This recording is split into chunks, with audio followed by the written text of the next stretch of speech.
Up with Labor's Shadow Agriculture Minister Joel Fitzgibbon. Thanks for joining us, Joel.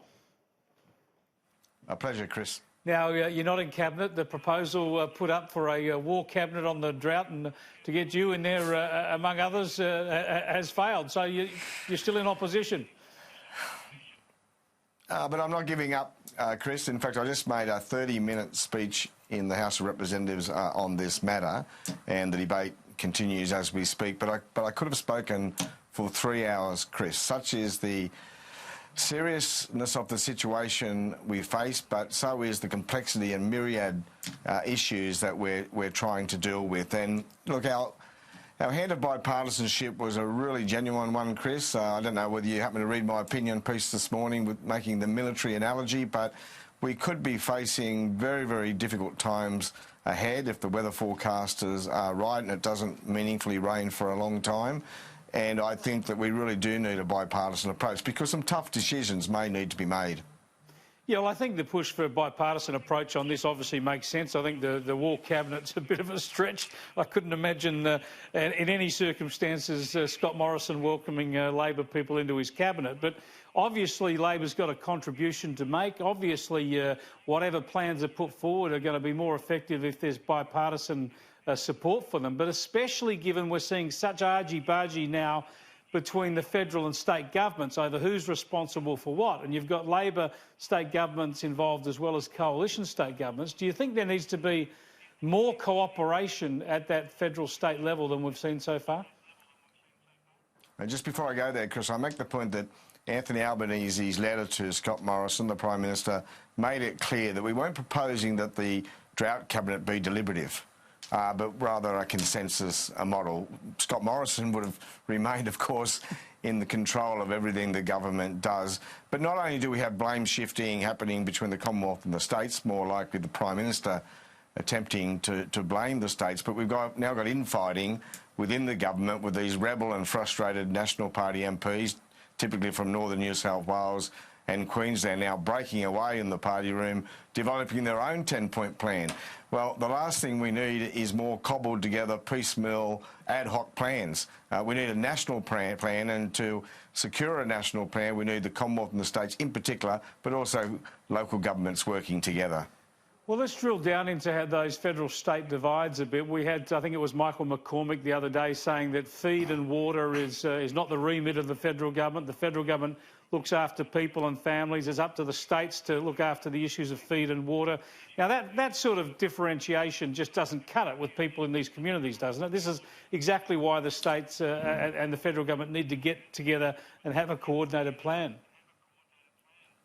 No, it doesn't cut it, and it certainly doesn't cut it, Chris, in rural communities and particularly among farming families. They don't want us blaming one another. Scott Morrison's fallen into that habit now. Remember, Chris, earlier in the drought, when he first became Prime Minister, he said, drought's my #1 priority, and he wanted to own it. He wanted the Australian community to see him as the person in charge and willing and able to do something about it. But now, as it's become harder and harder for him, mainly because there's been no strategic approach, he wants to blame the states. Now, I've had a close read of the intergovernmental agreements on drought, both the 2012 and 2018 version, I think it is. They're almost replicas of one another, sadly, in many ways. And while there is some nuance about both shared responsibilities and who might have the dominant role in some areas, it does not, Chris, it does not say that these things are exclusively in the domain of the states.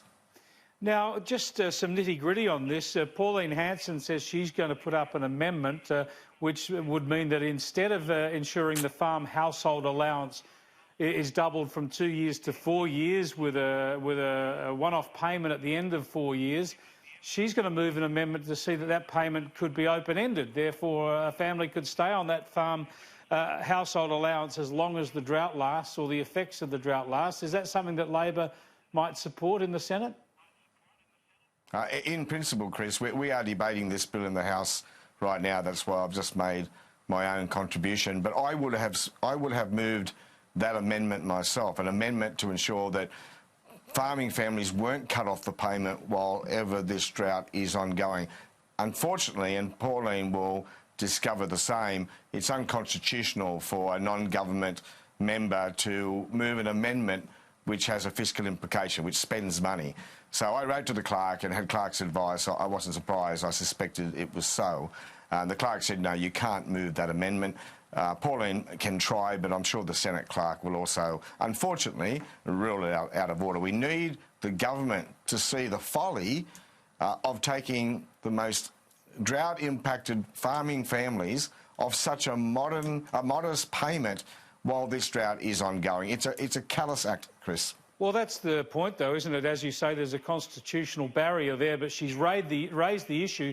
You say, in principle, you support it, so therefore the issue is out there for the government, should they choose to change their plan so that these farm household allowances could be open-ended. Yeah, I just spent most of my 30-minute speech in the Parliament appealing to the government to do just that. They've already, Chris, cut 600 farming families off the farm household allowance, and they will, by their own admission, cut another 500 families by Christmas. What a great Christmas present for those families. Now, this is a very important point because, I think you're right in that Scott Morrison identified with the drought within hours, really, of becoming Prime Minister last year. He has done a lot to go to regional areas. He is focused on this. But there is a big backlash. Alan Jones has sort of tapped into that around the country of people angry at the government for not doing enough. If people are being booted off the farm household allowance in the middle of this crippling drought at a time where it looks like getting worse rather than any hope on the horizon, that's going to create enormous angst, not to mention the hardship for the people directly involved. And the Prime Minister's made a real problem for himself by exaggerating what he's spending on drought. He keeps claiming he's spending $7 billion on drought. We had it confirmed in Senate estimates just this week that is patently untrue. But he thinks he's ingratiating himself to the electorate. But the electorate's asking, well, if you're spending $7 billion, which he's not, why are you cutting the struggling farming families off this modest weekly allowance? It makes no sense to them. Scott Morrison needs to stop saying that. He needs to convene a drought summit or find some way of bringing bipartisanship to this issue. He needs to release the drought coordinator's report, the report of Major General Stephen Day, and of course he needs to commit himself. He said he's been waiting for the National Farmers Federation to draft their drought policy before releasing his. Well, the National Farmers Federation has now released its report, so it's time for the Prime Minister, after all of this time, to produce a strategic national drought plan for the country. That National Farmers Federation report calls for exit payments from government to help farmers get off the land. Is that the wrong focus? Shouldn't we be looking at doing everything we can to keep families on the land for now? Yeah, I'm disappointed, Chris. Just like Scott Morrison's $7 billion figure is designed as an excuse not to do more, the National Farmers Federation has declared it's all too hard. And I don't accept that. Look, exit payments were rejected by the Productivity Commission back in 2009. I'm happy for them to come back into a broader conversation, but you don't raise that issue, Chris, at this point in time. I know the NFF is talking about the next drought. I accept that, but when farmers are struggling and they're dealing with the psychological impact, they don't want to hear the National Farmers Federation. They don't want to hear Barnaby Joyce say they should just get out of the business. And Chris, who's producing our food in this country if we keep driving farmers off the land?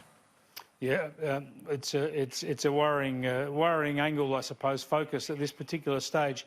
I just want to get you on another issue, Joel Fitzgibbon. You would have seen the Daily Telegraph story today about Kelly's daycare centre on the North Shore of Sydney enlisting 3-, 4- and 5-year-olds to get signatures on a political issue, a cultural issue about the Indigenous flag on the Harbour Bridge. This is going too far, isn't it? We ought to let the kids stick to their finger painting. Well, like every NRL fan, Chris, I'm an avid reader of the Daily Telegraph, but I haven't seen that story today, but I heard you talking about it. I suppose, Chris, it does seem a little bizarre. I suppose what matters here always is whether there's some form of parental consent involved here. I mean, if the families have decided they're happy for their children to participate in this campaign, that is fine, because they're obviously too young to make their own decisions, but it is somewhat strange in my view. Strange or going too far? Is it the manipulation of kids, involving them in something that they really should not be involved in? I think it hinges on parental participation. If the parents are involved, that's one thing, but if it's being done without the authority or the imprimatur of the parents, then that would be a very, very different thing. All right, Joel Fitzgibbon, thanks for your time. I'm presuming you mentioned NRL. I'm presuming you're a Knights man. I absolutely am. A struggling one from time to time, Chris, but maybe next year. There's always next year, indeed. Thanks very much. That's right.